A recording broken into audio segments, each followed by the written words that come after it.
There are lots upon lots of genres in music. That shouldn't be a surprise to almost all of you.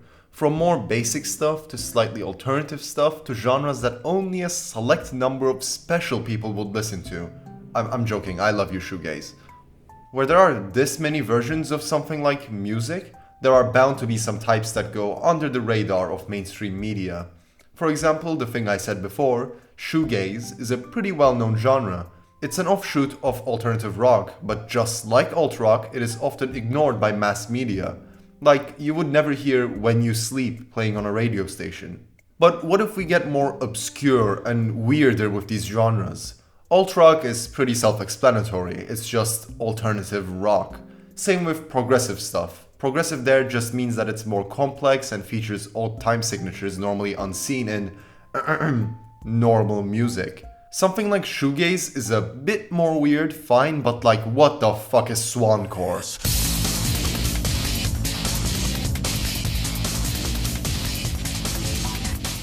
So, what is called Swancore actually has its roots a few genres back. Starting from rock, okay wait, maybe we don't need to start there, we all know what rock is. Starting from punk rock, which separates itself from rock with the use of power chords, messages, and pure aggressiveness. It carries heavy political themes as well, with most of the messages I talked about being anti-establishment. After the emergence of punk, a few artists said, what if we made it even more aggressive and less tolerable to normal people? And thus emerged hardcore punk, with artists like the Dead Kennedys and Husker Du. Hardcore is punk on steroids. Faster, more aggressive, more energetic.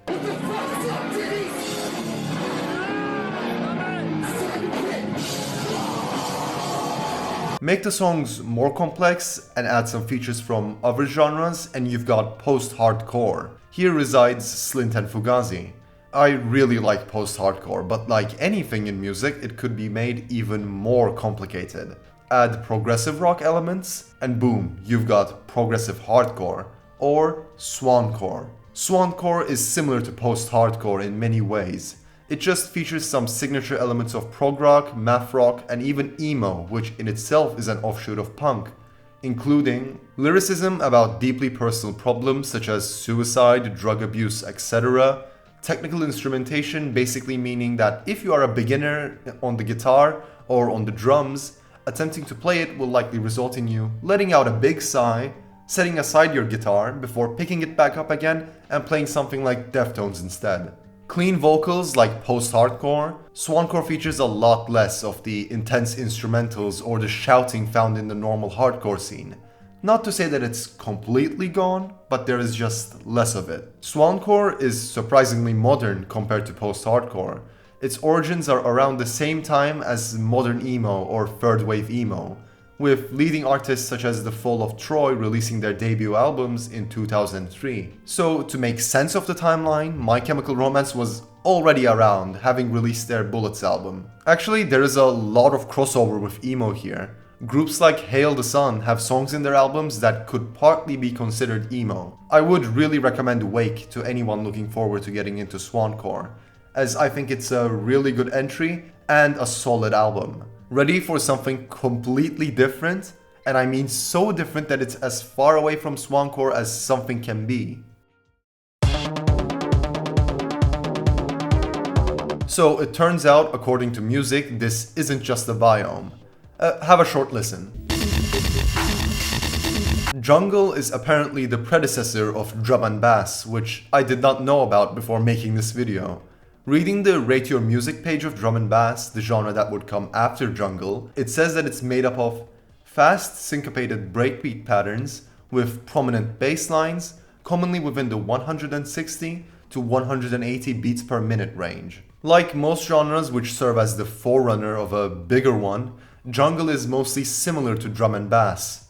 It still has breakbeats and bass lines and rave-sounding music, but it's sometimes less complex. It has more bass and drums than other sounds which became more common in drum and bass, at least in the songs I listened to make this video. The real question is, why is it called jungle? I searched posts and threads, but there seems to be no true answer. Some say it's because it has reggae influences, but I wouldn't be sure. I think it might just be called jungle because, well, it's fast-paced and wild, like a jungle. Let me explain this one real quick by saying that it's songs that are similar to that one Charlie XCX album that's also considered hyperpop. Bubblegum bass is a bizarre genre fusion of electronic dance music and 2000s pop. It's basically pop but with some amplified aspects. The name comes from the topic and it's a wide generalization of feminine themes. Bubblegum bass exaggerates the femininity and cuteness of 2000s and 2010s pop by completely embracing it and adding another layer to it with its own additions, like high-pitched songs and wild synths. Oh, and this was the genre that paved the way for hyperpop later. Finally, to end this video, I should explain one of the genres I name-dropped at the beginning of the video. I'd say most of you watching this probably know shoegaze. It's the most popular genre I've talked about in this video. Reverb, distortion, and ethereal guitars mixed with barely audible vocals. Slowdive and My Bloody Valentine are the most well-known artists in this genre, especially the albums Souvlaki and Loveless. I'm personally more of a just for a day person when it comes to Slowdive though. Getting to the name, this is one of the genres where everybody agrees where its name comes from, which makes my job very easy. It's called shoegaze because artists use a lot of, and I mean a lot of pedals and effects in shoegaze. And guess where pedals are located? Next to the shoes of the person playing. So they gaze at their shoes to see their pedals. Guys, I'm gonna be fucking honest. I don't even have pedals because in my infinite college student wisdom, I decided to buy something with like built-in presets.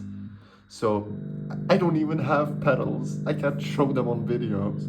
That's all I have for this video. If I find anything interesting, I might make a short about it, so feel free to comment even weirder genre names. Thank you all for watching, and you know how it goes, like or subscribe if you liked the video, but no pressure. Have a great day or evening.